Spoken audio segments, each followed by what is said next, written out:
Warahmatullahi wabarakatuh. Waalaikumsalam warahmatullahi wabarakatuh. Alhamdulillah, Rasulullah wa hadirin. Asyhadu an la ilaha illallah, asyhadu anna Muhammadan abduhu wa rasuluh. Qala ta'ala fil kitabil karim, a'udzu billahi minasyaitonir rajim. Bismillahirrahmanirrahim. Wal 'asri innal insana lafi khusri illa alladziina aamanu wa 'amilus shalihati wa tawassaw bil haqq wa tawassaw bis sabr. Shadaqallahul adzim. Baik, Bapak, ada ibunya juga ya di sini ya. Ya, Bapak-Bapak dan Ibu sekalian, peserta webinar acara kepemimpinan dan kewirausahaan yang insya Allah pada Jumat yang barokah hari ini kita dipertemukan oleh Allah dan patut kita bersyukur karena sampai detik ini Allah berikan nikmat sehat di tengah kondisi pandemi yang ada. Maka selayaknya kita sebagai hambanya mesti harus bersyukur dengan sebesar-besarnya. Tidak lupa salawat dan salam kita aturkan kepada junjungan Nabi besar Muhammad SAW, beserta keluarganya, sahabatnya, pengikutnya. Insya Allah kita yang hari ini hadir di acara yang insya Allah Allah ridhoi, tetap menjadi pengikutnya Rasul yang tetap istiqomah sampai akhir zaman. Amin. Amin. Baik, di acara hari ini saya diamanatkan untuk memimpin acara diskusi ya, diskusi yang kalau menurut kami di Walaku ini penting karena begitu banyaknya perusahaan-perusahaan yang tutup di tengah pandemi gitu ya, banyak orang yang kemudian kehilangan pekerjaan gitu, sehingga hidup kayaknya jadi sempit gitu, karena sekali lagi himpitan ekonomi begitu kencang, tapi ruang gerak dibatasi. Ini benar-benar betulnya ujian dari Allah dan ya kita hanya berharap jadikan sabar dan sholat sebagai penolong kita. Mudah-mudahan dengan acara hari ini kita bisa saling tukar pikiran. Alhamdulillah di tengah-tengah kita sudah hadir pemateri ya. Saya biasa juga manggilnya Mas Indra juga gitu ya. Bisa menjadi inspirasi buat kita semua, termasuk saya sebagai moderator gitu ya, untuk kita lebih berkreasi, mendobrak sudut pandang otak kita yang Allah selalu pasangkan antara kesulitan dengan kemudahan itu beriringan ya. Tidak mungkin Allah tidak memberikan jalan keluar bagi orang-orang yang kemudian berdoa dan memohon kepada Allah tentang bagaimana solusi menghadapi hidup di tengah pandemi. Kepemimpinan dan kewirausahaan ini memang menjadi sebuah hal yang seringkali kita dengar mudah untuk disebutkan, tapi kayaknya nggak mudah untuk dilaksanakan. Nanti Mas Indra mungkin bisa sharing gitu ya tentang apa-apa saja, karena wirausaha itu kayak naik jet coaster, naik turun gitu. Kalau lagi untung orang bilangnya sukses, gitu. Tapi lagi babak belurnya nggak ada yang tahu tuh, gitu kasarannya. Nah ini seringkali babak belurnya ini yang menjadi kunci gimana kita bangkit gitu ya dari sebuah keterpurukan, sebuah kegagalan, di mana kata gagal itu memang tidak boleh ada di benak kita, tapi yang harus ada di benak kita adalah belum berhasil, sehingga kita jadi terus termotivasi. Kalau belum berhasil, insya Allah nanti akan berhasil.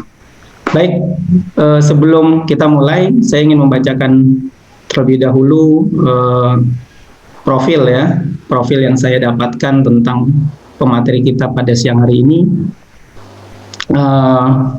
Beliau adalah Haji Indra Permana SE. Mohon maaf Mas Indra kalau ada yang salah. Beliau asli Malang nih. Kalau saya numpang hidup di Malang masalahnya. Saya baru pindah dari Jakarta sini. Beliau asli Malang karena dari SD sampai kuliahnya beliau di Malang. Terakhir di STIE ya, Mas Indra ya, di Malang. Beliau saat ini diamanahkan 1 orang istri dan 3 orang anak. Nggak terbalik ya, Mas Indra ya? Insya Allah. Benar ya. Ya, profil organisasi beliau sempat menjabat sebagai Vice President Nusantara Gilang Gemilang, Divisi Bisnis, kemudian Direktur EPIK TDA Jawa Timur, Sekjen Komunitas Tangan di Atas Malang, ya, kemudian Bendahara di Eminet, Empowering ya, Networking ya, Founder Koperasi KSU, Bantum Sinergi Umat. Kemudian untuk profil bisnis beliau, saya bacakan ini dari tahun 98. Ini 98 saya baru baru ikut pergerakan ya di kemahasiswaan ya di Senayan gitu. Beliau sudah bisnis kulit sapi nih, subhanallah. Kemudian 98 sampai sekarang juga masih supplier daging sapi. Jadi buat teman-teman semua yang butuh daging sapi, insya Allah bisa langsung berkomunikasi nanti dengan Mas Indra. 2005 sampai sekarang membangun CV Indra Sakti, itu grosir pulsa dan handphone. 2008 sampai 2016 itu trading tembakau, subhanallah. 2012 sampai sekarang properti, trading dan konstruksi. 2012 sampai sekarang kuliner, ini bakso bakar SS ya, MJSS dan Simple Kopi. Itu sekelumit tentang Mas Indra, nanti mungkin kalau ada yang kurang bisa disampaikan. Baik, untuk tidak mengurangi waktu, karena waktu kita juga ada batasannya, saya persilakan untuk Mas Indra memulai webinar kita di siang hari ini. Tafadhol, Mas Indra. Oke. Terima kasih Ustadz Imam Syafi'i, terima kasih Ustadz Agung Muji dan semua bapak-bapak, ibu-ibu ya yang ada di sini. Assalamualaikum warahmatullahi wabarakatuh. Bismillahirrahmanirrahim.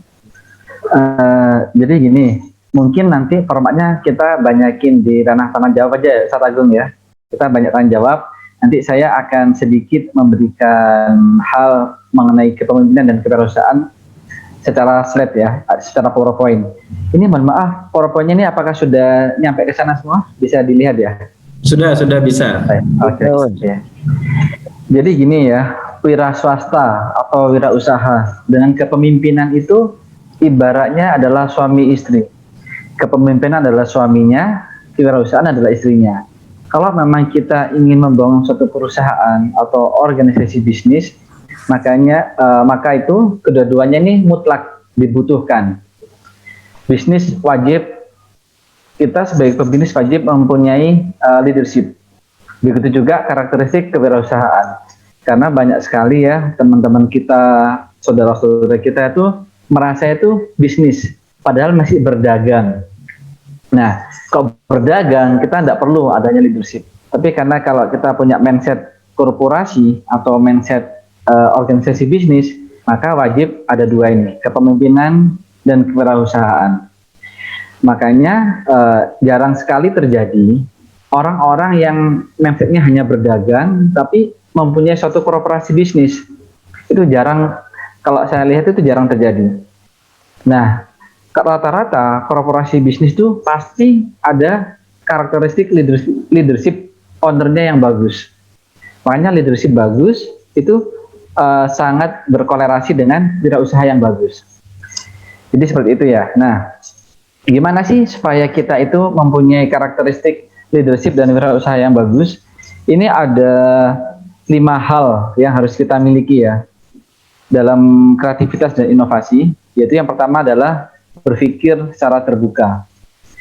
Jadi keterbukaan pikiran itu merupakan karakteristik yang melibatkan penerimaan terhadap beragam ide, argumen, dan informasi. Berpikiran terbuka umumnya itu dianggap sebagai kualitas positif. Dan ini adalah hal yang sangat diperlukan untuk keberhasilan orang dalam berwirausaha atau berbisnis. Nah, jadi rata-rata kalau saya lihat, orang-orang yang sukses dalam bisnisnya, selain mempunyai karakteristik leadership yang bagus, dia harus berpikir secara terbuka, open mind. Dia harus berpikir secara terbuka, dia harus sering-sering menerima informasi-informasi yang bagus dari luar. Sebenarnya informasi itu ada dua, informasi positif maupun informasi negatif. Tapi kita sebagai leader yang bagus harus siap-siap mempunyai filter yang bagus juga. Pastinya yang masuk ke pikiran kita itu wajib pikiran-pikiran yang positif aja. Karena kalau kita fokus ke negatif, saya pastikan kita tidak akan bisa berkembang. Apalagi, mohon maaf ya, kalau kita di suatu komunitas atau organisasi, yang kita anggap benar adalah pemikiran-pemikiran dalam organisasi itu sendiri. Akhirnya mau nggak mau, organisasi saya paling benar. Sampai ada istilahnya taklid buta gitu ya. Nah ini bahaya banget. Kalau kita seperti itu, bisa dipastikan kita akan berat menghadapi atau kita akan berat dalam meraih semua yang kita inginkan, terutama di dalam ranah bisnis dan leadership. Kedua adalah pebisnis yang bagus itu harus peka terhadap peluang. Karena peluang itu kalau kita lihat ya, pada dasarnya peluang itu selalu ada di dalam kehidupan kita.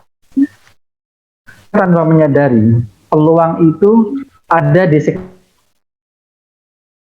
kita, tapi kita tidak menyadari. Nah, inilah perbedaan antara seorang pebisnis handal dengan bukan bisnis.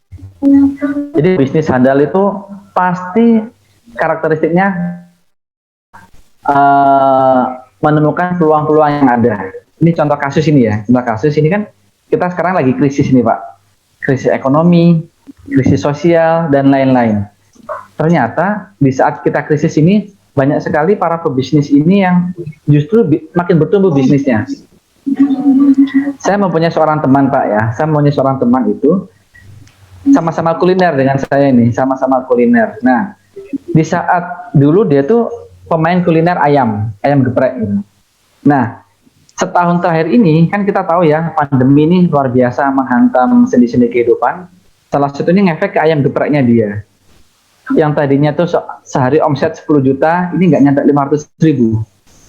Nah, dari situ dia itu mempunyai pemikiran, wah kalau saya tetap fokus ke ayam geprek, ini berat ini. Apalagi dia jualannya di daerah kampus. Dia jualan di daerah kampus yang nggak ada mahasiswa, juga orang-orang semakin takut untuk beli ayam geprek karena kan berita-berita di koran-koran, berita di luaran kan sangat menakutkan gitu ya. Kalau kita sembarangan makan, kita bertemu dengan orang lain kan menakutkan. Akhirnya mempunyai ide, dia akhirnya sekarang jualan itu jus-jusan. Jadi dia jualan jus, dan jus itu yang sekarang justru bisa menopang kehidupannya dia sama karyawannya di saat pandemi seperti ini. Dia buka beberapa jus itu kalau nggak salah ada 6 outlet sekarang. Dan jus itu juga dia pinternya tuh, dia tuh nggak hanya nunggu pembeli datang, dia fokus untuk delivery order, pembelian 10 jus free ongkir, dia seperti itu. Dan sasarannya adalah pegawai-pegawai di kantor-kantor kayak perbankan, kayak pegawai kantor-kantor yang instansi-instansi pemerintahan. Dan itu luar biasa. Dari 6 outlet itu insya Allah kalau nggak salah itu omsetnya itu sudah sekitar 5 jutaan. Dan kalau misalnya dihitung net profitnya, katanya dia, profitnya itu daripada jualan geprek sama jualan jus, malah enakan jualan jus. Katanya jus itu keuntungannya biasanya sampai 300%, katanya sih gitu. Nah, jadi ternyata memang di balik masalah, di balik problem itu banyak sekali peluang-peluang yang kalau kita mau jeli, kita mau manfaatin, itu justru bisa menghasilkan banyak sekali peluang gitu loh. Itu salah satu contoh aja. Contoh-contohnya juga masih banyak juga. Nah, terus ketiga, jangan lupa kalau memang kita mau besar bisnis kita mau berhasil di ranah bisnis, kita harus bergaul dengan orang-orang kreatif. Karena bagaimanapun juga, kalau kita bergaul dengan orang kreatif itu mau nggak mau, kita akan tertular kreativitasnya. Kita banyak ide itu dari mereka. Kita ikutin komunitas-komunitas bisnis, kita ikutin komunitas-komunitas yang positif, kita ikutin komunitas untuk olahraga, untuk pemberdayaan, itu insya Allah akan semakin membuat kita bisa lebih besar. Karena menurut saya, bergaul dengan orang kreatif itu banyak sekali manfaatnya. Ini salah satunya ya, kita tuh bisa menjauhkan rasa malas. Kita tuh akan secara otomatis, kalau kita bergaul dengan mereka, kita tuh akan termotivasi. Alhamdulillah, Masya Allah, saya kan juga ikut komunitas kayak di Genpro. Nah, di Genpro itu luar biasa sekali, banyak sekali pebisnis yang sukses menurut saya. Di saat saya ngumpul sama mereka, itu ide banyak sekali. Mereka nggak ngomong apa-apa pun, itu otomatis saya punya pemikiran, kok bisa ya si dia itu, walaupun kondisi pandemi gini, bisnisnya kok semakin maju. Nah, itu akhirnya merangsang saya untuk selalu berpikir kreatif. Gara-gara kita di komunitas-komunitas yang positif itu, ide itu selalu banyak masuk. Ide banyak yang masuk, masukan-masukan juga banyak, dan kita aplikasikan ke bisnis kita, ya Masya Allah, kadang luar biasa sekali. Terus manfaat yang kedua, kalau kita berada di lingkungan yang kreatif, mau nggak mau, kita juga akan terbawa kreativitasnya. Kadang-kadang kita itu juga malu ya, misalnya ya, kita di lingkungan orang-orang hebat, mau nggak mau kita juga harus jadi hebat. Karena kalau kita nggak hebat kan, secara nggak langsung ya, secara psikis itu kadang kita malu. Nah, itulah yang buat saya itu semakin senang bergaul dengan orang kreatif. Manfaat ketiga, dengan orang-orang kreatif itu kita biasanya tertantang. Karena yang disampaikan kan selalu hal-hal yang positif. Hal-hal yang ada hubungannya dengan pertumbuhan. Apalagi misalnya kita berkumpul ya, berkumpul, itu rata-rata mereka selalu bilang gini, alhamdulillah di era pandemi ini kita ada peningkatan di ranah selling atau penjualan kita. Dari situ kan otomatis kita tertantang, loh mereka aja bisa, masa kita nggak bisa? Jadi itu keuntungan kita bergaul dengan orang kreatif. Dan ini ada lagi, kita ini akan selalu apa ya? Kita itu dengan orang-orang seperti mereka, kita itu akan secara otomatis pikiran kita itu akan berkembang. Pikiran akan berkembang, bisa jadi talenta-talenta kita yang terpendam di dalam diri kita bisa kita kembangkan. Kadang-kadang kan manusia seperti itu. Kita akan bisa bertumbuh di saat kita di lingkungan yang tepat. Tapi kalau kita sendirian, susah untuk bertumbuh. Karena yang kita lihat hanya diri kita sendiri gitu. Tapi kalau kita luaskan pikiran, kita lihat beberapa pengusaha-pengusaha di Genpo itu luar biasa banget. Masih muda, omsetnya sudah 200 miliar. Nah itu kan kita tertantang. Dia masih muda kok udah omset segitu ya. Masa kita nggak bisa? Nah itulah kalau kita mau bergaul dengan orang kreatif. Terus keempat, pengusaha ingin sukses, wajib keluar dari zona nyaman. Karena zona nyaman itu adalah zona yang sangat berbahaya bagi manusia. Dengan kenyamanan, manusia itu tidak akan bisa berkembang pikirannya. Karena zona nyaman itu adalah suatu mental block. Tidak akan pernah saya lihat pengusaha-pengusaha yang di luar sana itu sukses kalau dia sudah nyaman dengan dirinya. Kadang kalau kita lihat ya, ceritanya Bapak Ciputra almarhum itu ya, yang punya Citra Land itu, beliau itu masih usia sepuh ya, 80 tahun ke atas, beliau masih aja mengkreat bisnis baru. Usia sudah tua, buka bisnis baru. Kok bisa gitu loh? Karena beliau punya pemikiran, saya nggak boleh nyaman dalam hidup ini. Nyaman itu bisa posisi ya sudah di liang lahat mungkin ya. Karena nggak bisa ya orang di zona nyaman, sukses itu nggak pernah ada ceritanya. Yang terakhir, brainstorming. Nah, brainstorming ini adalah salah satu langkah supaya kita tuh bisa selalu kreatif dan inovatif. Jadi brainstorming adalah salah satu metode untuk memunculkan penyelesaian masalah yang kreatif. Dengan brainstorming itu banyak sekali ide-ide muncul. Dengan brainstorming banyak sekali hal-hal baru yang tanpa kita duga itu justru itu akan menjadi solusi buat masalah-masalah kita. Jadi ada beberapa tips ini ya supaya brainstorming itu bagus ya. Yang pertama adalah tetapkan tujuan. Kedua, hindari terlalu banyak pikiran dari macam-macam orang. Jadi kalau mau brainstorming yang bagus, ya kita fokus ke beberapa orang terpilih aja. Bisa 2 atau 3, supaya nggak terlalu banyak masukan. Kalau banyak masukan, kita bisa dipastikan akan semakin bingung gitu ya. Yang ketiga, berikan waktu yang pas bagi anggota tim untuk berpikir. Karena kan kita korporasi ya, karena kita mau mindsetnya korporasi, mau nggak mau kita harus punya tim. Kita harus punya tim yang mau membersamai kita untuk menuju goal-goal kita. Jadi tidak akan pernah ada suatu bisnis yang sukses tanpa tim. Jadi biarkanlah tim itu untuk berpikir. Dan terakhir, pilih waktu yang tepat dan beri mereka durasi untuk berpikir. Jadi ternyata brainstorming ini tidak mudah. Kadang-kadang kita membutuhkan waktu yang pas, kita butuh timing yang pas untuk menghasilkan pikiran-pikiran yang pas juga. Jadi itu saran-saran dari saya supaya brainstorming ini benar-benar bisa maksimal. Dan untuk pencapaian yang kita lakukan tadi itu kita bisa mengetahuinya dari, jadi gagasan-gagasan baru itu pasti akan muncul kalau kita mau melakukan kelima hal yang tadi. Jadi indikatornya seperti itu. Kalau ada gagasan baru, biasanya memang terjadi karena itu. Kedua, gagasan hanya akan sebagai suatu ide kalau tanpa kita eksekusi. Jadi kalau mau maksimal di ranah bisnis, kita punya gagasan, dan jangan lupa kita juga eksekusinya juga harus brutal. Eksekusinya harus total. Karena nggak pernah akan ada gagasan yang akan sukses tanpa dieksekusi dengan baik. Nah ini juga terjadi nih ya, ini dilema buat kita nih ya, dilema buat kita. Kita itu kadang-kala sering banget setelah ikut motivasi bisnis itu ya, atau motivasi kehidupan, kita tuh udah berapi-api. Kita semangatnya tuh luar biasa, semangat 45. Tapi di saat kita udah nyampe rumah, waktunya untuk eksekusi, ternyata eksekusinya nggak maksimal. Dan ternyata setelah eksekusinya nggak maksimal, barulah menyalahkan. Ngapain aku ikut acara motivasi itu? Ngapain aku ikut workshop itu? Itu akhirnya gagal. Dan saya yakin kegagalannya itu bukan karena workshopnya. Bisa jadi kesungguhan dalam eksekusinya kurang bagus. Jadi kalau ingin pencapaiannya bagus, ya eksekusi total.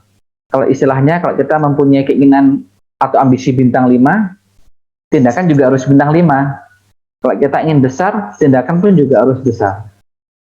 Jadi mungkin sementara itu aja Ustadz. Kalau mengenai PowerPoint-nya, nanti kayaknya kita lebih enak diskusinya sambil tanya jawab aja Ustadz. Gitu nggih, Ustadz Agung Muji nggih. Ya, siap Mas Indra. Cukup Mas Indra, ada lagi mau disampaikan dulu? Kayaknya sementara itu aja Ustadz. Nanti kita sambil banyakin di diskusi aja, insya Allah lebih asik gitu. Ya, alhamdulillah. Terima kasih Mas Indra, tadi pemaparan singkatnya sangat menusuk pada poin-poin langsung gitu ya. Ini tipikal pebisnis real nih, karena memang praktisi gitu ya. Jadi memang udah merasakan gitu ya. Tadi ada 5 poin penting, kemudian terutama tadi poin-poin brainstormingnya tuh menarik tuh. Ya mungkin kita bisa diskusi aja ya, karena memang tujuan kita adalah bagaimana kita menggali, dan bisa jadi nanti jawaban-jawaban juga bisa jadi mungkin ya Mas Indra dari peserta juga monggo aja kalau ada ide gitu ya. Benar. Jadi biar kita sama-sama saling bertukar pikiran gitu, insyaallah. Gitu. Betul sekali. Baik, mungkin saya akan buka sesi diskusi kita. Mungkin langsung saja satu pertanyaan langsung kita bahas dan diskusikan biar lebih mengarah kepada diskusi yang interaktif kalau menurut kami gitu ya. Monggo siapa saja yang ingin bertanya terlebih dahulu atau ingin menuangkan permasalahan di forum diskusi kita. Saya persilakan. Ada?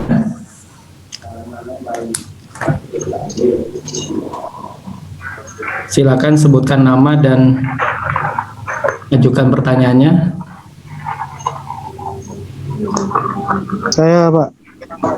Ya, monggo.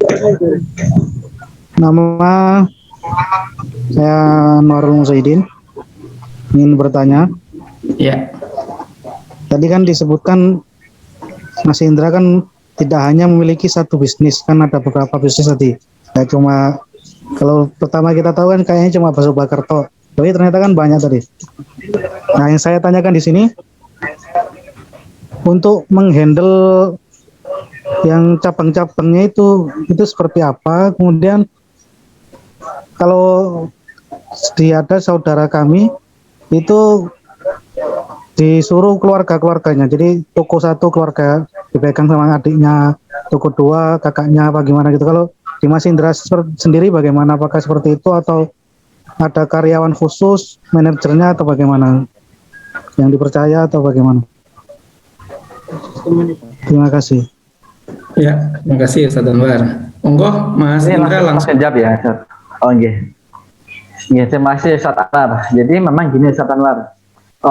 Dulu masih awal-awal kita bisnis itu ya. Kan kita tahun 98 itu sudah mulai bisnis kulit sapi Ustaz. Itu awal-awalnya kita itu nyari orang yang mau kerja. Tapi yang saya cari yang pertama itu adalah saudara. Siapa yang saudara mau kerja itu Ustaz Anwar ya.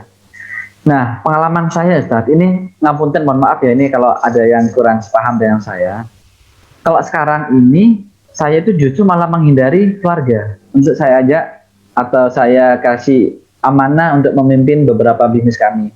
Karena pengalaman saya dulu waktu di Kulit Sapi, kami itu punya karyawan keluarga, ya jujur aja, profesionalismenya nggak ada. Sedangkan kalau kita mau bisnis besar, itu salah satunya adalah profesionalisme. Itu adalah profesionalisme pertama itu, yang kedua mereka harus benar-benar kompeten di bidangnya. Jadi jangan asal ambil orang Mas Anwar, itu saran saya ini ya. Pengalaman beberapa perusahaan saya itu gitu, ngambil orang yang saya anggap kompeten dan saya milih keluarga. Itu kebanyakan ya, dalam prosesnya itu gagal. Tapi kalau memang ada yang keluarga yang profesional kompeten, ya kenapa tidak gitu ya. Tapi sejauh ini saya masih belum dapat yang seperti itu. Terus untuk yang bisnis bakso ini ya, ini bakso ini salah satu bisnis yang coba kami akan kembangkan untuk scale up. Kita mencoba untuk sistemasi di dalam semua ranah bakso ini ya. Alhamdulillah sudah 2 tahun ini bisnis bakso ini nggak ada satupun keluarga yang terlibat. Pegawai pun kita sudah ngangkat orang. Kita punya HR-nya juga orang profesional, accounting-nya orang profesional, hampir semuanya profesional. Manajemen semuanya profesional. Dan alhamdulillah dibandingkan dengan bisnis-bisnis saya yang lain, yang saya kelola sendiri sama yang mulai dikelola secara sistem, itu hasilnya juga berbeda, Mas Anwar. Jadi saran saya kalau kita mau buka bisnis banyak, 1, kompetensi harus ada. 2, utamakan profesionalisme, jangan nepotisme. Kalau bisa saran saya seperti itu. Insya Allah kalau kita bisa menemukan orang yang tepat, profesional, kompeten, insya Allah bisnis kita akan jalan semuanya kok. Intinya sih di situ, Ustaz Anwar. Baik. Sebentar, mungkin ditutup dulu Mas Indra, full screen-nya apa itu? Share screen-nya supaya. Nggih, mohon maaf, saya tutup ini. Stop share. Ya lebih enak. Sampun lagi. Nggih, sampun. Nggih, sampun. Saya mewakili ya, Van. Mewakili para ustadz di PPDU. Kalau kondisi ustadz di PPDU kira-kira sambil melakukan wirausaha seperti apa, Mas Indra ya? Karena ada amanah untuk mengajar, kemudian juga bertempat di dalam asrama ya, di pondok, mendampingi anak-anak. Kira-kira hal yang memungkinkan bisa dilakukan oleh para ustadz ini bagaimana? Syukuran. Jadi maksudnya gini Ustaz, gimana caranya di pondok itu tetap bisa bisnis itu Ustaz ya? Ya, betul. Nah, jadi memang gini Ustaz ya, kalau bisnis ini memang suatu skill Ustaz ya, skill, kemauan, dan kemampuan. Jadi memang kadangkala itu, ini kalau saya boleh berkata jujur ini, mohon maaf ya, dilema kalau kita itu tidak fokus, kadang bingung. Tapi bukan berarti kita tidak bisa. Sebenarnya untuk awal-awal, Ustadz, jadi memang Ustadz, kalau memang kita itu pengen fokus ke besarin bisnis, itu memang harus totalitas Ustadz. Tapi tidak menutup kemungkinan juga, bisnis sambil ngajar juga bisa. Saya punya seorang Ustadz. Ustadz saya itu, Ustadz ngaji saya itu sampai sekarang tetap profesional Ustadz. Tapi di satu sisi bisnisnya juga lancar Ustadz. Nah, bisnisnya itu alhamdulillah, Masya Allah, beliau itu juga punya peternakan sapi. Tapi di satu sisi dia juga punya pesantren yang santri 1.000 orang. Nah ternyata setelah saya tanyakan, itu Ustadz ini tuh luar biasa totalitasnya. Jadi di saat beliau itu ngajar ngaji, beliau itu tidak memikirkan sedikit pun mengenai bisnis.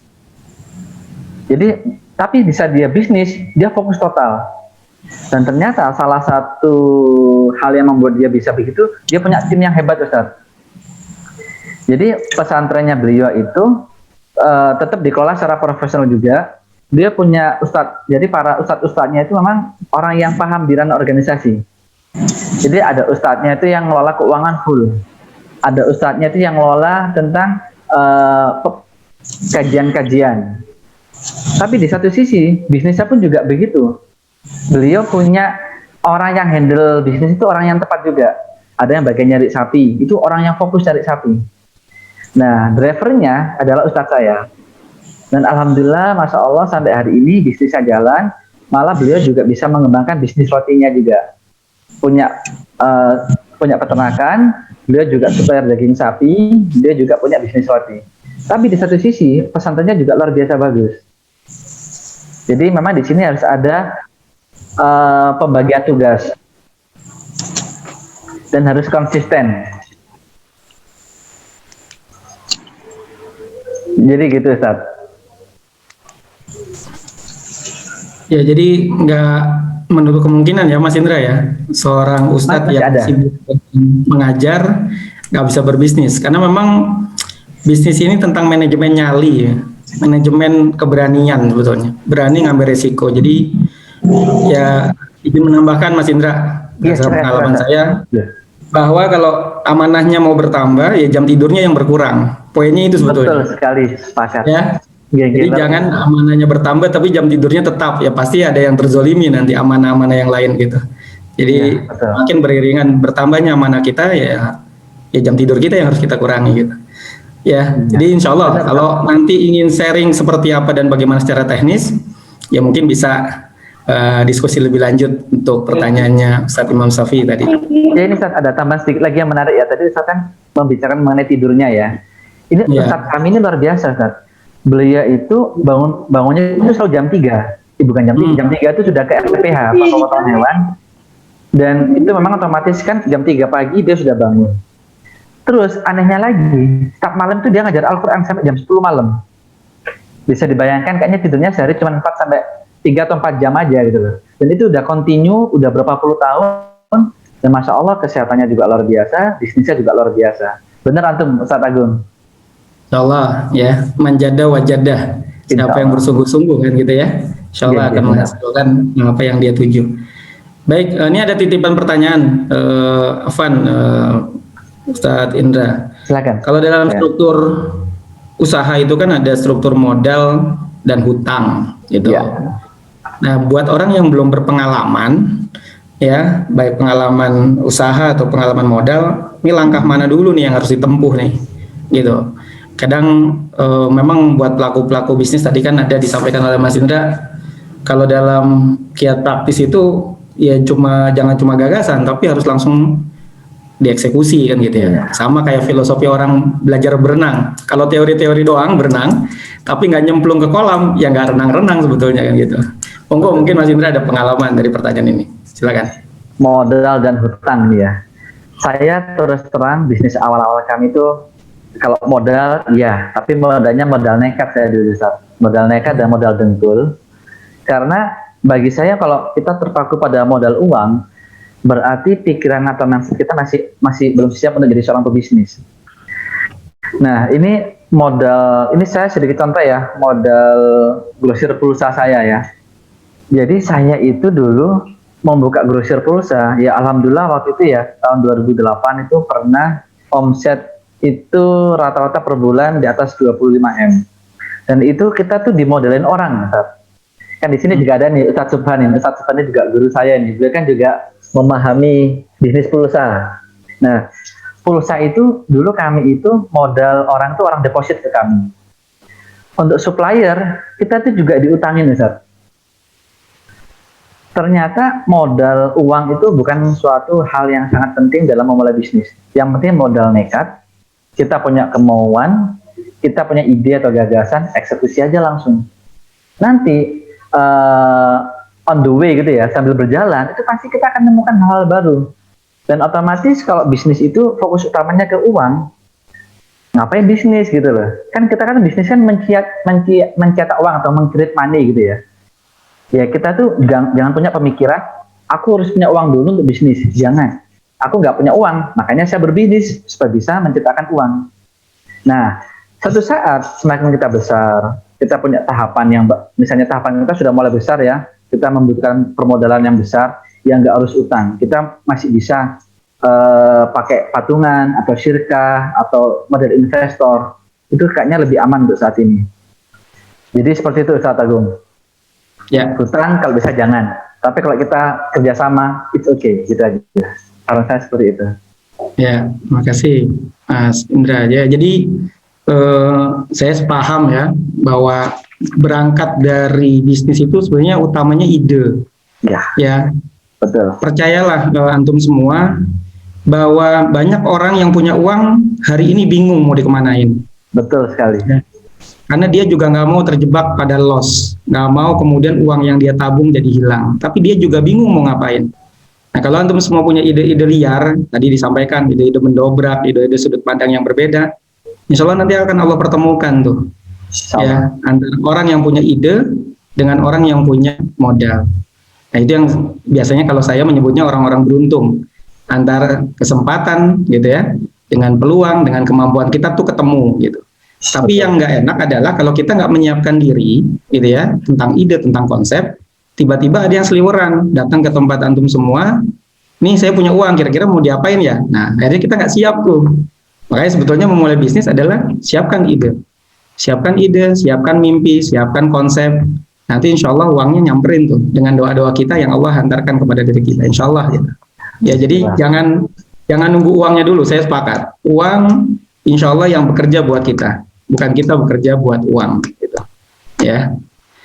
Baik, ada lagi yang ingin bertanya? Insya Allah, Mas Indra, makasih banyak.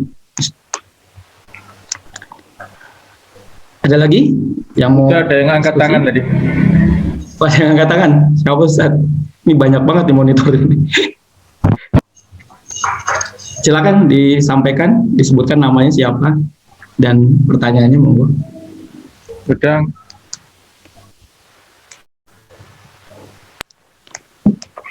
Bismillahirrahmanirrahim. Assalamualaikum warahmatullahi wabarakatuh. Waalaikumsalam. Nama saya Naufal, asal Kabupaten Malang. Ingin bertanya kan di era pandemi ini marak banget ya yang namanya pelatihan-pelatihan kayak pelatihan promosi atau closing dan story WA dan lain-lain. Nah, tapi yang saya lihat itu malah arahnya ke penjaringan bisnis dari mereka sendiri yang mengadakan pelatihan-pelatihan tersebut.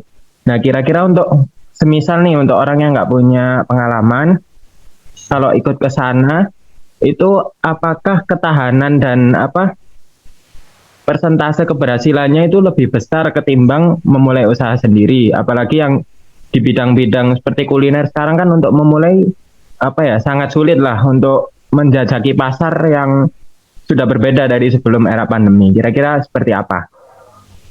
Mohon Mas Novel, jadi poin utamanya di mana Mas Novel? Poin-poinnya?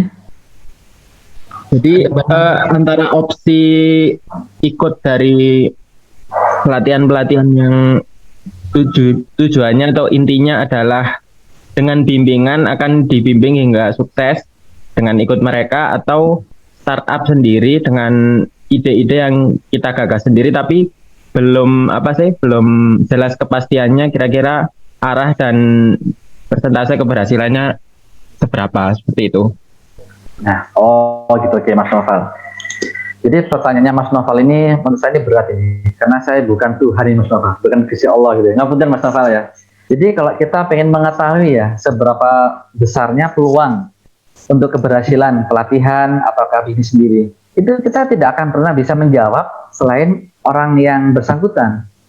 Karena ini kan kembali ke mindset ya. Kalau belajar ya Mas Novel ya, belajar pelatihan, promosi, WA dan lain-lain itu perlu. Semua orang memang diwajibkan untuk selalu belajar. Bahkan para pebisnis besar tuh sampai hari ini pun selalu upgrade ilmu, selalu belajar, selalu open mind. Belajar kan juga nggak harus dari workshop ya. Belajar juga hari ini kan kita juga belajar dari halakoh, kita juga belajar. Nah, apakah itu nanti akan menentukan keberhasilan? Belum tentu juga. Karena bagaimanapun juga keberhasilan atau pengalaman itu yang meng-create adalah diri kita sendiri. Nah, akhirnya kita kembali lagi ke open mind tadi, pemikiran yang terbuka. Terus misalnya, bisa nggak misalnya saya tanpa pengalaman buka bisnis? Ya bisa banget. Kenapa tidak bisa? Cuman biasanya kalau orang tanpa pengalaman buka bisnis itu terseok-seoknya atau jatuhnya tuh biasanya agak dalam. Nah, beda dengan orang yang punya keilmuan. Kalau orang sudah punya basic keilmuan, ilmu itu kan juga nggak harus dari workshop ya Mas Novel ya. Ilmu itu juga bisa dari YouTube, apalagi sekarang canggih nih. Ada dari YouTube, kita bisa dengerin podcast, kita bisa dengerin hal-hal yang positif lah di media sosial atau yang lainnya. Dan dari situ kita juga mencoba mengeksekusi. Nah, kalau masalah kegagalan itu hal yang lumrah. Nggak pernah ada di dunia ini pebisnis yang sukses itu nggak pernah gagal. Pasti mereka pernah gagal, pasti mereka pernah jatuh, pasti mereka pernah terjerembab. Cuman bedanya dia sama orang lain yang gagal, walaupun dia gagal, dia punya keyakinan, dia punya mindset, oke, kegagalan itu hari ini adalah cambuk untuk masa depan. Masa hari ini aku gagal, besok gagal lagi, kan nggak mungkin, kan kita sudah punya keilmuan gagal. Jadi intinya kalau mau jalan, mau bisnis aja. Ada istilahnya learning by doing. Mas Novel tetap buka bisnis, tapi di satu sisi harapan saya Mas Novel juga belajar, mempelajari ilmu marketing itu wajib, mempelajari ilmu selling itu juga wajib, mempelajari ilmu apapun lah yang ada hubungannya dengan bisnis wajib. Jadi nggak ada istilahnya bisnis dulu atau belajar dulu, nggak ada. Learning by doing, semuanya harus dilakukan bareng-bareng. Jadi gitu Mas Novel. Ya Mas, terima kasih atas jawabannya. Kalau semisal antara produk dengan margin laba yang tinggi, terus tapi repeat ordernya rendah, atau produk yang margin labanya relatif tipis atau sedikit, tapi repeat ordernya tinggi. Nah, untuk pemula atau yang baru memulai bisnis itu lebih cocok ke arah mana kira-kira Mas? Seperti itu. Kalau saya itu dua-duanya nggak cocok Mas. Cocoknya repeat order tinggi tapi labanya tinggi Mas. Jauh. Itu harapan kita seperti itu ya. Nah, Ya. gimana caranya? Jadi nggak ada kok keharusan. Saya itu kepengen loh repeat ordernya tinggi walaupun untungnya dikit. Atau saya nggak apa-apa deh repeat ordernya dikit, yang penting labanya tinggi. Itu nggak ada teori seperti itu sebenarnya. Teori yang benar itu gimana caranya kita untung. Buh piye caranya ya kalau katanya Coach Fahmi seperti itu. Jadi intinya bisnis itu hal yang fleksibel. Nggak harus yang tadi itu. Syukur-syukur harapan kita semua yang ada di grup ini kan labanya tinggi banget, repeat ordernya tinggi banget. Piye caranya? Itu tadi belajar loh. Nah seperti Mas Noval, caranya tetap harus belajar. Makanya kenapa harus ada ilmu marketing? Ilmu marketing ada ya untuk menjawab masalah itu. Gimana caranya ya repeat order tinggi walaupun untungnya tinggi. Nah itu Mas Noval. Ya Mas. Jadi mindsetnya digituin Mas Noval ya. Nggak boleh Ya, punya ya. mindset yang kayak tadi ya. Untung tinggi, Ya. repeat order tinggi. Ya bismillah lah gitu. Ya Mas. Lah. Ya. Ya, makasih banyak atas jawabannya. Ya, sama-sama. Ada lagi yang ingin diskusi, bertanya?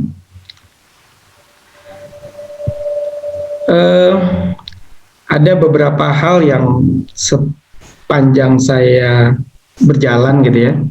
Bedanya businessmanship dengan entrepreneurship. Nah ini banyak nih pertanyaan yang menarik nih.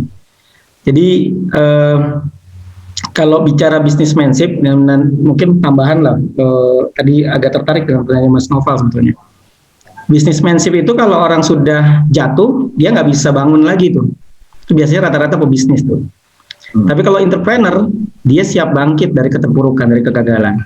Nah sebetulnya sih kalau peluang-peluang tadi, bicaranya, ya, tadi kan sempat disebutkan oleh Mas Indra, kalau pedagang gitu ya, dengan kita berbisnis atau entrepreneur lah sebutannya, sebetulnya gampang sih ngambil contoh bedanya.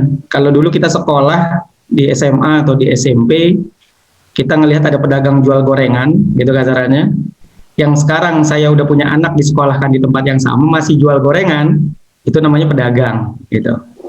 Tapi kalau kita lihat dia sudah punya 10 gerobak, nah ini berarti entrepreneur nih, berarti dia pengusaha nih, mentalnya beda. Karena dia nggak mau terus-terusan menjadi tukang gorengan, tapi menjadi penyedia gerobak gorengan dan gorengannya. Gitu. Ya mungkin tambahannya seperti itu yang dari saya. Betul banget Ustadz Muji, sepakat saya nih. Ini ada pertanyaan. Assalamualaikum Pak Agung dan Pak Indra. Waalaikumsalam. Bertanya, tadi Pak Indra bercerita bahwa banyak pebisnis yang sebetulnya levelnya masih pedagang, sebab keterbatasan dalam mengelola human resource. Bahkan tidak punya tim. Bagaimana pendekatan Mas Indra dalam mengelola HR, ya, human resource, selain dengan pendekatan brainstorming tadi dan tidak melibatkan keluarga? Bagaimana Mas bicara tentang profesionalisme tadi? Monggo, Mas Indra. Wah, keren banget ini. Ini pertanyaannya sudah menjurus ke arah sistemasi nih. Ini luar biasa nih ya. Jadi memang ini ya, dilema saya dulu tuh ya, saya itu sering dikatain saudara juga. Ini gimana sih Mas Indra ini sudah punya bisnis kok nggak ngangkat keluarga? Soalnya gitu ya. Nah ini pertanyaan itu sangat membuat saya kadang nangis, tapi di satu sisi ya saya nggak baper gitu ya.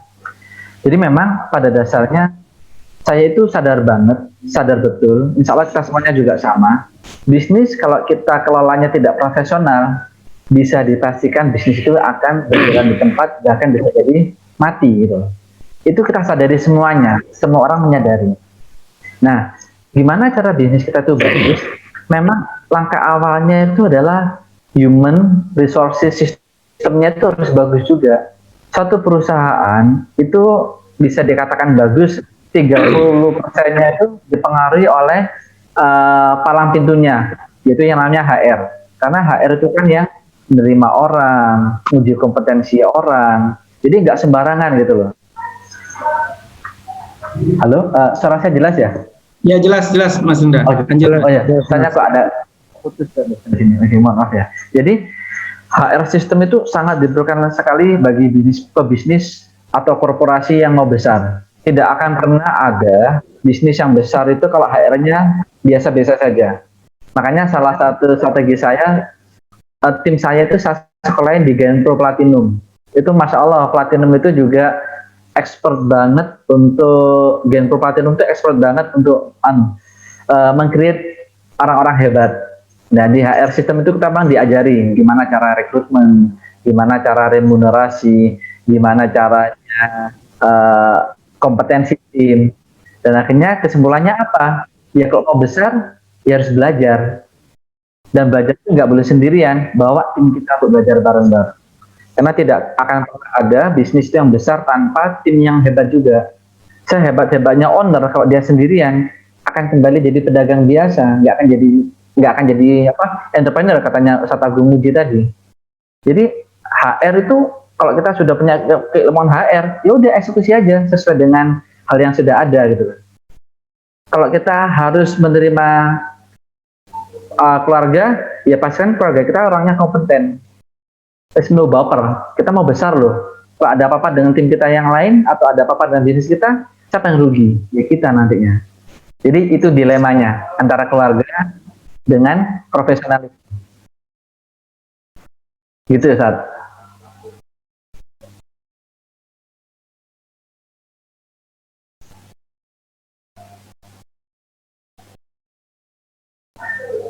Pak Agung di unmute. Ya. Ustadz Agung kayaknya unmute ini. Ya, sorry. Ya, filosofi belajar bisnis atau entrepreneur itu seperti latihan mobil. Ya, kalau kita latihan nginjeknya rem terus, mobilnya nggak jalan-jalan. Kita nggak akan pernah bisa mulai, karena takut nabrak, takut kecelakaan, takut kenapa-napa. Tapi kalau kita mulai injek pedal gas, maka kita baru akan tahu di mana perboden, di mana lampu merah, di mana dilarang parkir gitu. Baru kita akan bisa menyelami bisnis itu sendiri gitu. Ya, mudah-mudahan kita bisa terus belajar dan berlatih ya.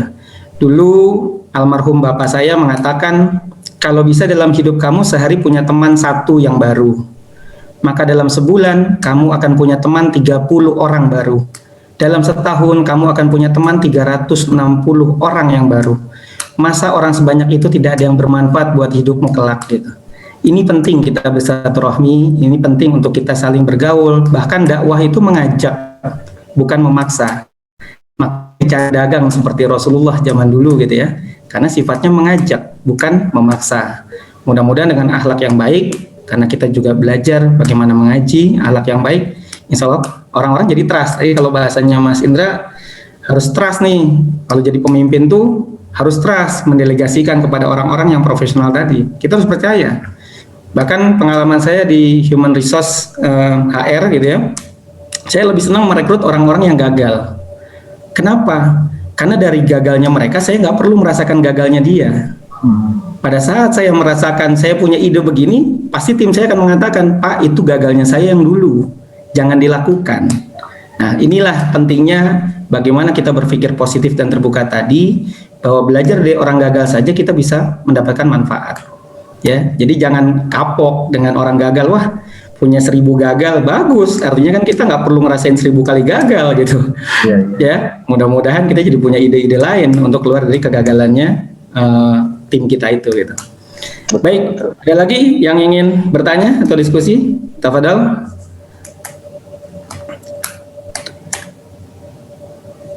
Pertanyaan Afan, saya cuma ingin menyampaikan dalam diskusi-diskusi ini penting, mumpung kita masih ada waktu gitu ya. Jadi jangan dibawa ke dalam hati. Kalau memang mau tanya, tanyakan. Karena pertanyaan paling bodoh di dunia adalah pertanyaan yang tidak ditanyakan. Jadi tafadhol, antum semua punya kesempatan ya hari ini untuk bertanya, diskusi gitu ya. Jarang-jarang kita dalam satu pekan untuk ketemu seperti ini. Silakan. Iya, Ustadz mau izin bertanya. Ya, silakan. Iya, Ustadz. Assalamualaikum warahmatullahi wabarakatuh. Ustadz, saya Denny mau bertanya kepada Mas Indra ya. Ini Mas Indra, kebetulan saya dan istri sedang menjalankan usaha ya kayak online seperti itu, tapi sebenarnya yang paling banyak berperan adalah istri seperti itu. Nah, pada saat ini ternyata usaha istri sedang mandek seperti itu, sedang mandek. karena memang ketika kita udah beli barang ternyata yang beli tidak seperti yang kita harapkan, seperti itu. Kami sempat down seperti itu, istri saya sempat down seperti itu. Kadang-kadang seperti mau menyerah seperti itu istri saya. Sedangkan pada saat ini memang kita mau tambah modal pun saat ini masih belum ada yang bisa kita laksanakan seperti itu. Kira-kira apa yang bisa kita lakukan pada saat ketika kita menghadapi masalah seperti ini? Sedangkan pada saat itu jujur saja modal itu diberikan oleh orang tua seperti itu dengan akad pinjam seperti itu. Kadang istri itu curhat kepada saya, ini gimana? Soalnya saya ini uangnya hutang, karena prinsip istri adalah tidak mau punya hutang sama sekali seperti itu. Kadang saya melihat dia sedang down seperti itu. Kadang ya saya coba mencoba menasihati, tapi kadang karena saya tidak punya basic keuangan yang begitu tidak seperti dia. Kira-kira apa Mas Indra yang bisa kita lakukan dalam menghadapi situasi seperti ini? Seperti itu. Sebagai contoh, istri ini sebenarnya dari dulu sudah pernah mencoba pada saat kuliah untuk berjualan online, tapi tidak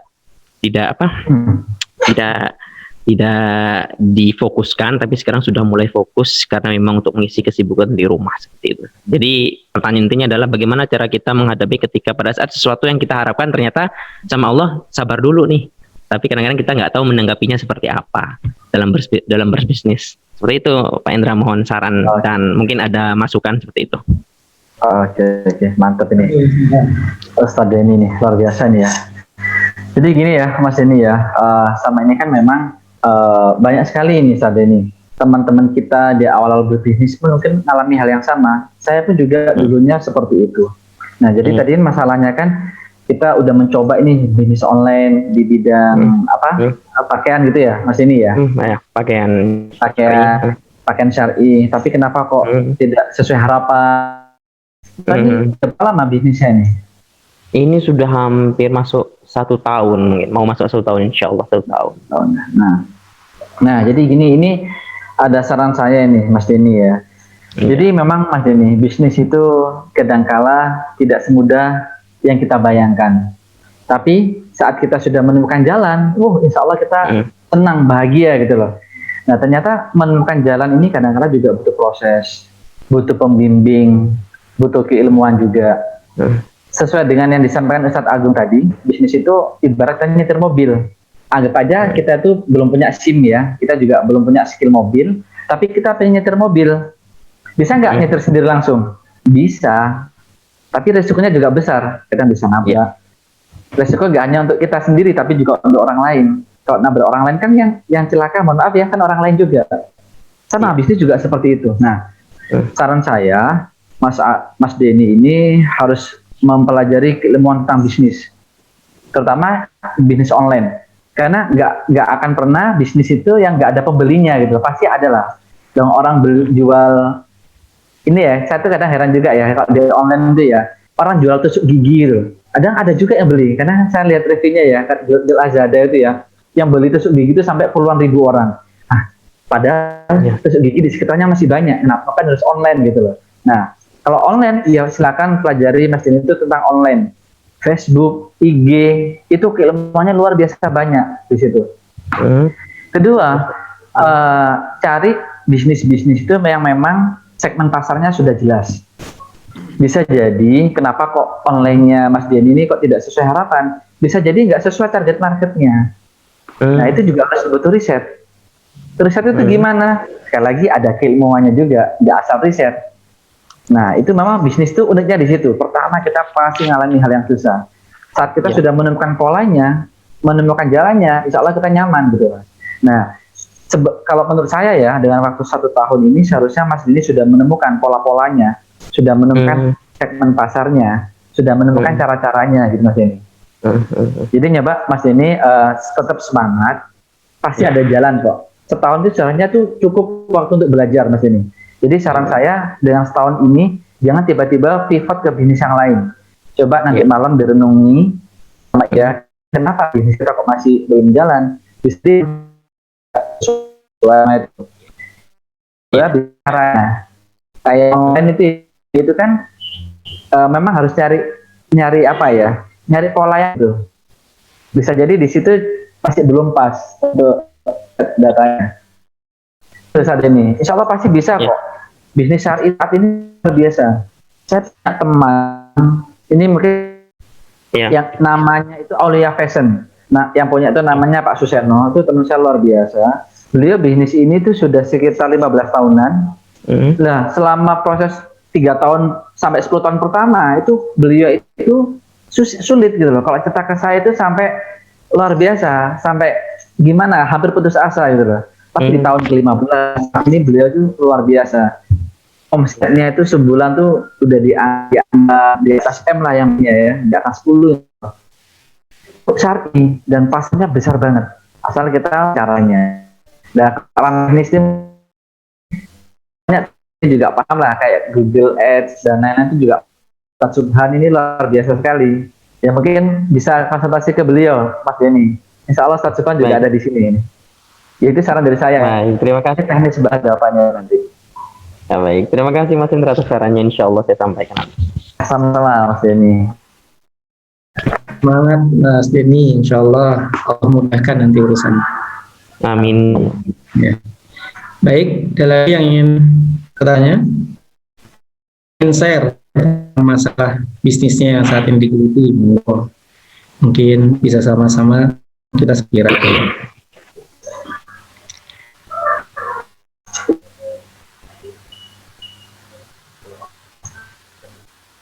Baik, yang disampaikan? Saya Ya, Ustaz Anwar, monggo. Udah. saya ingin sedikit bercerita dan bertanya. Kebetulan saudara saya sendiri, paman saya, itu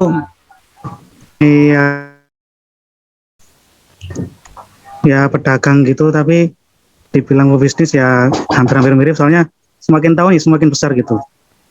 Alhamdulillah. Yang saya tanyakan di sini, kan kalau tadi dijelaskan bahwasanya jadi pebisnis itu harus profesional, harus ini agar kedepannya semakin bagus.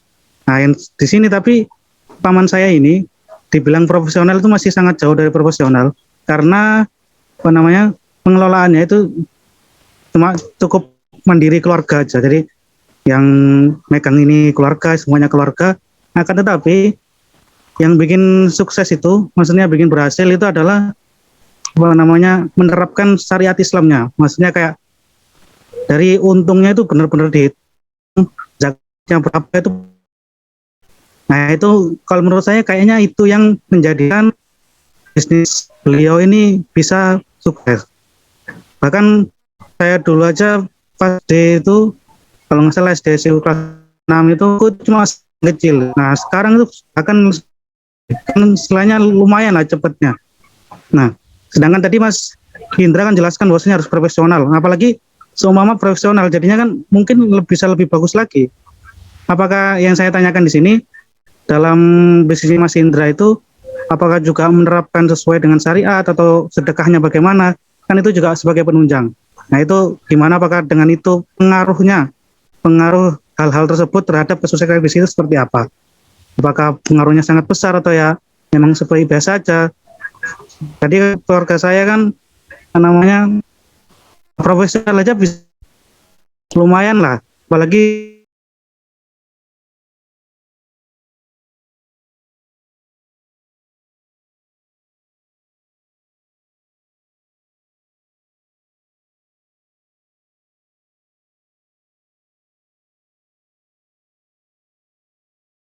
Kalau ada yang bisa. Oh, Kalau seorang muslim, ini kayaknya suaranya bentrok ini. Pak Taufiknya? Ya.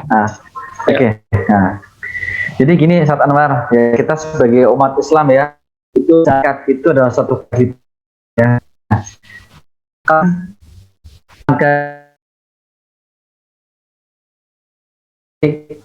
Harapannya apa? Kita bisnis itu tidak ngawur. Pertama itu. Yang kedua, bisnis itu tahu yang namanya unggah-ungguh atau tahu yang namanya kewajiban negara. Nah, insya Allah sih kalau di tempat kami, kalau zakat atau istilahnya sedekah atau apa itu memang sudah ada posnya masing-masing. Itu memang kayak Ustaz, kayak saudaranya Semar itu benar-benar dihitung udah sampai satu nisab apa belum, semua hasil perniagaannya itu bagus banget. Seperti itu kami orang Islam. Nah, di satu sisi saya kurang yakin ya. Misalnya pamannya Ustadz Anwar ini ngawur gitu ya. Saya yakin beliau itu justru orang yang bagus, profesional walaupun belum ditampakkan. Jadi profesionalisme itu sebenarnya bukan hanya dari tindakan dari luar aja. Bisa jadi proses atau pola pemikirannya juga udah profesional. Tinggal disetir dikit aja untuk menunjukkan profesionalisme yang ada di kayak yang ada di buku-buku itu Ustaz Anwar. Jadi Masya Allah ya, saya yakin banget kalau kita benar-benar menjalankan syariat Islam, kita benar-benar memberikan hak-hak orang lain di dalam bisnis kita, dalam perniagaan kita, itu akan mempercepat proses pertumbuhan bisnis kita. Itu saya yakini, saya imani karena di Al-Quran ada. Nah, mengenai profesional itu juga wajib. Jadi ada ungkapan ini ya dari Ustadz saya ya. Ini mohon maaf kalau ada yang kurang sependapat dengan saya, mohon dimaafkan ya. Tapi kita ambil dari sisi positifnya aja. Saya punya seorang Ustadz yang seorang pebisnis juga. Beliau selalu bilang begini ke saya, kehidupan dunia dan akhirat itu adalah ibarat sepasang kaki. Dunia adalah kaki kiri, akhirat adalah kaki kanan. Kalau kita ingin mencapai tujuan, ya supaya cepat ya sama-sama melangkah kaki kanan dan kaki kiri. Nah itu saya pakai pedoman itu sampai hari ini. Kalau kita ingin sukses dunia akhirat, ya kita harus punya keilmuan tentang agama dan ilmu tentang dunia. Ilmu tentang dunia itu apa? Ya salah satunya karena saya pebisnis, ya profesionalisme tadi. Jadi kalau misalnya kita hanya jalan satu arah aja atau jalan pakai kaki kanan aja, itu kita agak kerepotan untuk mendapatkan impian-impian kita. Begitu juga sebaliknya, kalau kita pakai kaki kiri aja, ya kita pun susah nyampainya. Nyampe pun juga hasilnya pun kurang maksimal gitu loh. Jadi supaya lebih bagus, dunia akhirat harus jalan seiring dan seirama. Kita nggak bisa, terus pokoknya aku pasrah kabeh, Allah Ta'ala kabeh yang ngatur, tapi ikhtiarnya kurang, ya nggak bisa jalan. Atau kebalikannya, wis aku nggak perlu sholat, nggak perlu ibadah, yang penting kerjaku 100% kerja total. Ya itu juga nggak bagus juga gitu loh. Jadi intinya dua-duanya harus seimbang. Dan saya yakin pamannya Ustadz Anwar ini orangnya sebenarnya sih sudah benar jalannya. Tinggal gimana kemasannya profesional itu dijalankan lagi. Atau mungkin pamannya Ustadz Anwar ini juga belum mengikuti kayak pelatihan-pelatihan profesionalisme yang secara formal. Siapa tahu nanti ikut pelatihan secara formal, pelatihan-pelatihan yang profesional yang bagus, malah lebih bagus lagi. Saya yakin itu. Jadi itu Ustaz, nggak ada hal-hal itu yang nggak seimbang, pasti seimbang. Dunia akhirnya pasti seimbang beliau. Kalau saya lihat sih seperti itu. Ya, Mas Indra, terima kasih. oh, ya. Kadangkala kita melihat profesionalisme juga nggak mesti harus melihat tentang background akademik kita. Ya, kadang tukang tambal ban lebih hebat dibanding seorang insinyur atau doktor sekalipun. Dia lebih paham secara profesional nambal ban, gitu. Ya, jadi kadang ya bisa jadi saudaranya Ustadz Anwar ini ya sebetulnya sudah profesional dengan bidangnya, gitu. Ya, karena kita nggak tahu. Cuman memang secara manajerial mungkin terlihatnya kok kayak asal-asalan. Manajerial itu berbeda dengan profesional. Tapi kalau profesional ya memang tentang skill ya, tentang keahliannya dia mengelola bisnisnya segala macam. Ya, itu. Ya, insya Allah ya harusnya banyak belajar juga gitu dari situ. Ya, memang dinamika bisnis ini menarik ya, kalau di bisnis itu 1 tambah 1 belum tentu 2 masalahnya. Ini yang menarik di dunia bisnis. Ya, karena bisa berlipat ganda, bisa hilang, 1 tambah 1 sama dengan 0 misalnya gitu ya. Ya itulah adanya di dunia bisnis. Benar sekali. Ini bukan ilmu deret hitung ya. Berilmu pasti. Banyak kemungkinan gitu ya Mas Indra ya. Baik. Betul sekali Ustaz Ajun. Baik, lanjut.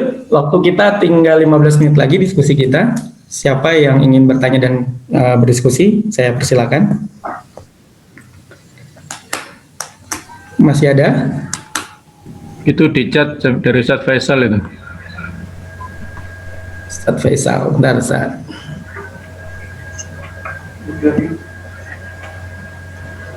HR tadi udah ya? Hmm. Sudah tadi Ustaz.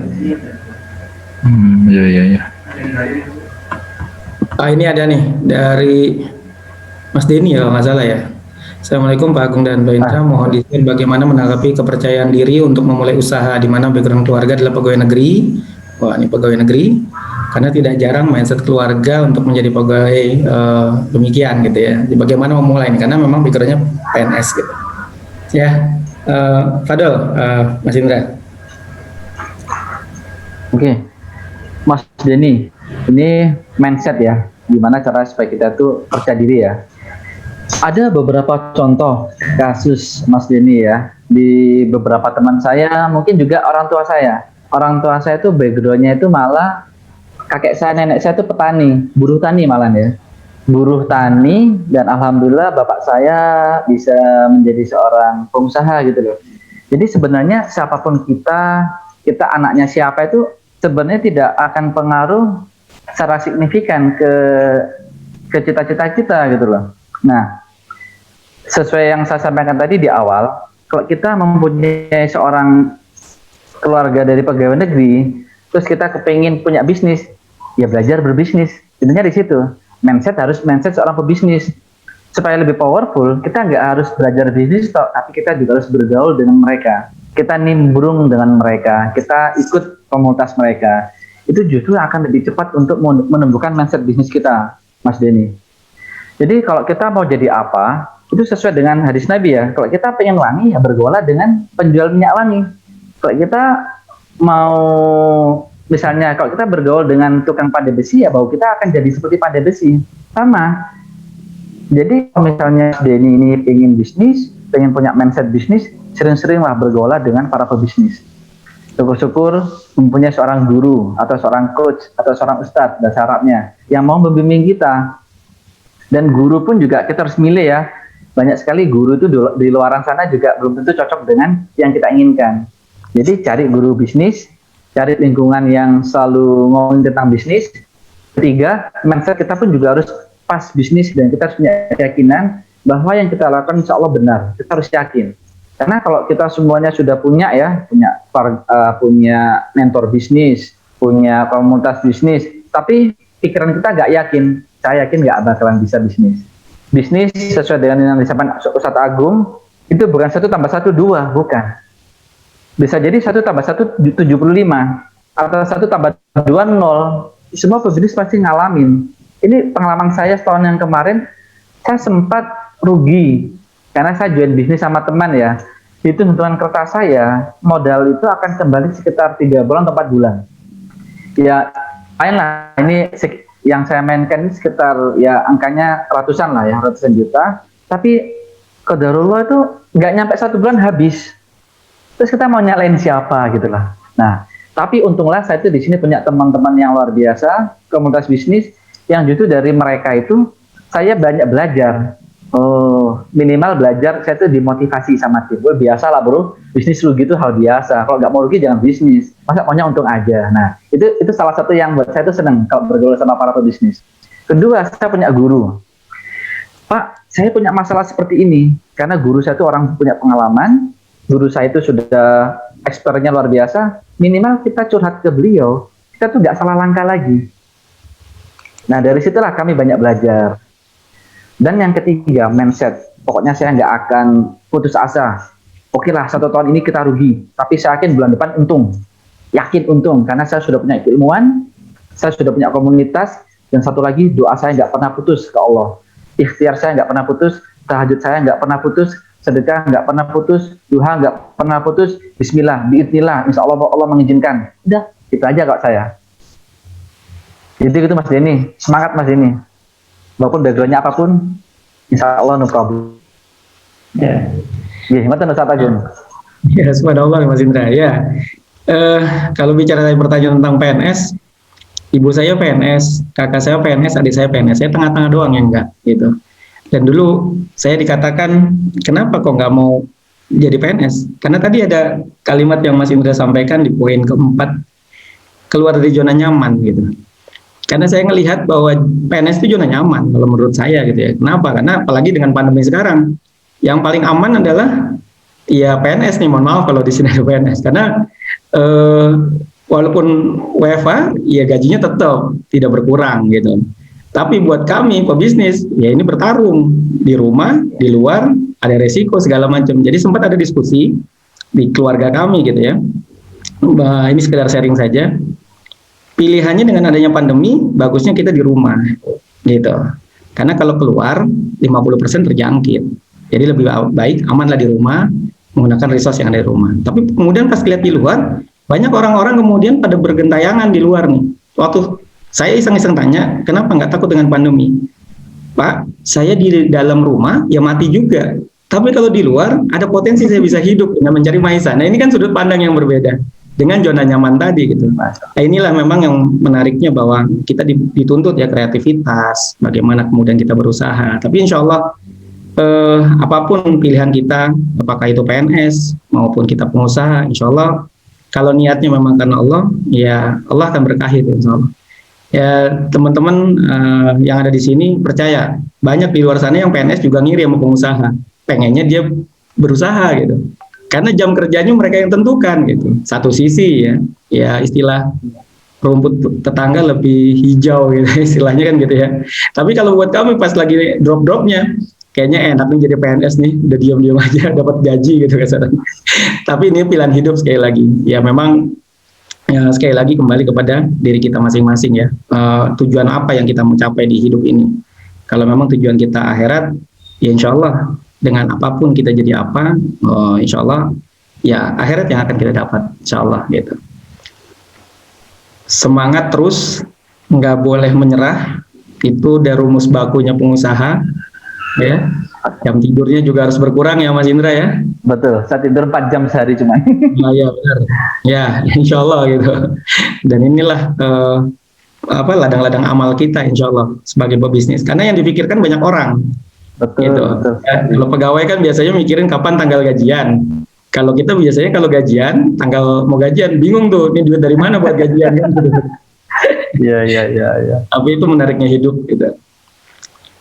Fadal, dari peserta webinar mungkin ada yang ingin diskusi atau bertanya kembali? Bagaimana? Waktunya Ustadz Anwar saya masih ada atau sudah cukup atau ada yang mau bertanya lagi? Saya persilakan.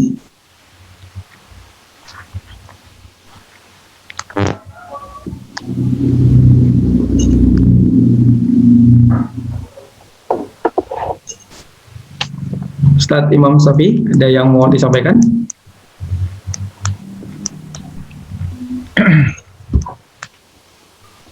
Ya, insya Allah cukup lah. Tinggal closing statement aja, kesimpulan dari Mas Indra. Tafadhol. Ya, ada kesimpulan Mas Indra yang ingin disampaikan, Fadal? Jadi ini untuk teman-teman, walaupun kondisinya seperti ini ya, pandemi itu ya, kalau di ranah pengusaha itu atau pebisnis, pandemi nggak pandemi harus tetap bertarung gitu ya. Pandemi nggak pandemi tetap harus berkarya, apapun yang terjadi. Dan karena kita punya Allah, kita harus kuatkan keyakinan-keyakinan kita. Insya Allah, oke, mohon maaf ya. Jadi saran saya untuk teman-teman ya, teman-teman ini wajib punya keyakinan yang kuat terhadap apa yang kita inginkan. Selama kita mempunyai keinginan yang kuat, selama niat kita lurus, kita harus meyakini, insya Allah itu akan kita capai gitu. Di era pandemi memang sulit, tapi bukan berarti nggak ada jalan. Di era pandemi memang semuanya serba terhimpit, tapi pasti kita akan menemukan suatu ladang yang luas apabila kita mengupayakannya. Gitu. Jadi semangat selalu untuk teman-teman. Jangan lupa doa, dan ikhtiar itu harus dilipat gandakan. Kemarin ikhtiarnya cuma 10%, sekarang harus 1000%. Doa kemarin 100%, sekarang harus 1000% juga. Insya Allah pasti akan ada jalan. Jadi itu aja Ustaz Agung Muji. Ya, makasih Mas Indra atas ilmunya dan pengalamannya. Ya, saya juga mengucapkan terima kasih pada antum semua yang ikut webinar pada siang hari ini. Ada satu cerita sedikit sebelum saya tutup diskusi kita, bahwa tempat teraman buat sebuah kapal laut itu adalah di dermaga. Tapi pertanyaannya, Apakah kapal laut itu dibuat hanya untuk nempel di dermaga? Tentu tidak. Dia harus siap melewati samudra yang luas, di mana di tengahnya ada badai, ada ombak, ada karang, untuk mencapai tujuan tertentu. Dan tempat teraman buat seorang anak manusia adalah di tengah keluarganya, di tengah bapak ibunya, di tengah familinya. Tapi pertanyaannya, apakah kita dilahirkan hanya untuk berdiam diri di tengah keluarga kita? Tidak. Kita diminta untuk siap bertarung menghadapi cobaan hidup. Bukankah Allah lebih senang pada muslim yang berani hidup dibanding muslim yang berani mati? Ya, mudah-mudahan itu bisa menjadi semangat dan spirit kita untuk berikhtiar, berusaha. Karena insya Allah apa-apa yang kita ikhtiarkan karena niat, karena Allah, insya Allah akan menjadi ladang amal kita, insya Allah. Baik, saya atas nama moderator, mohon maaf apabila dalam diskusi kita ada yang kurang berkenan, kurang ahsan. Saya beristighfar pada Allah, mudah-mudahan kita semua diampuni oleh Allah Subhanahu wa taala, dan mudah-mudahan ini menjadi bekal kita semuanya.